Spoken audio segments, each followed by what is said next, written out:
Inay, bakit tulog ka pa ng tulog? Umaga na. Magluto ka na. May puntahan pa kami ng mga kaibigan ko. Bilisan mo!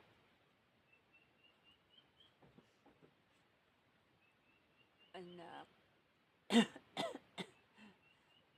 masama ang pakiramdam ko. Ikaw lang muna magluto.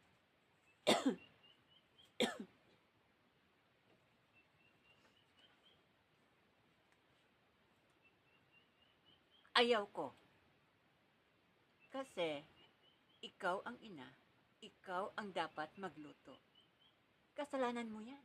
Kasi maaga ka pa lumandi. Di mo na nga alam kung nasaan si Itay.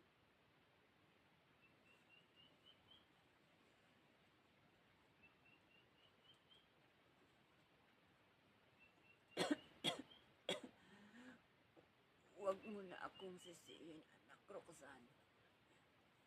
Ginawa ko naman ang lahat para makapag-aral ka.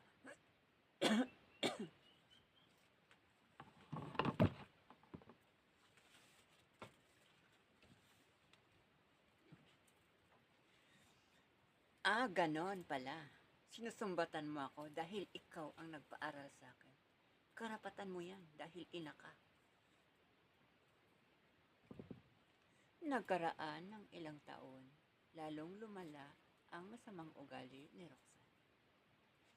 Umalis na lamang si Aling Maria sa kanilang pamamahay at dinala ang dalawang kapatid na maliit pa.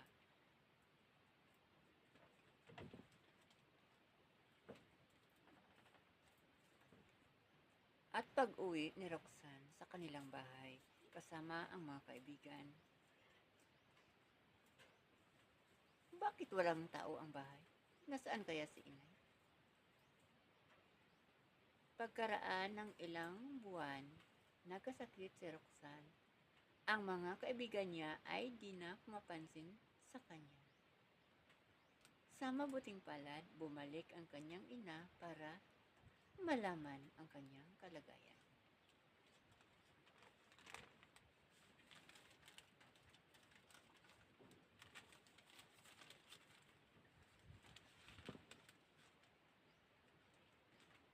At nakita niya ito na nangangayat na ang kanyang anak at dinala sa ospital. Inay, Inay, patawad sa nagawa ko sa iyo. Nagkamali po ako, inay.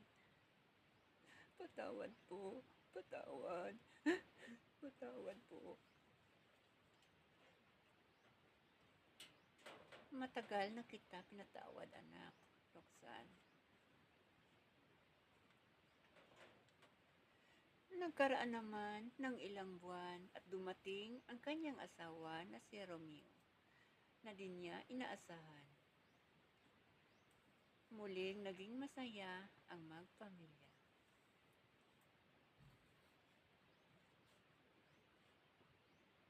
Please subscribe na sa channel ko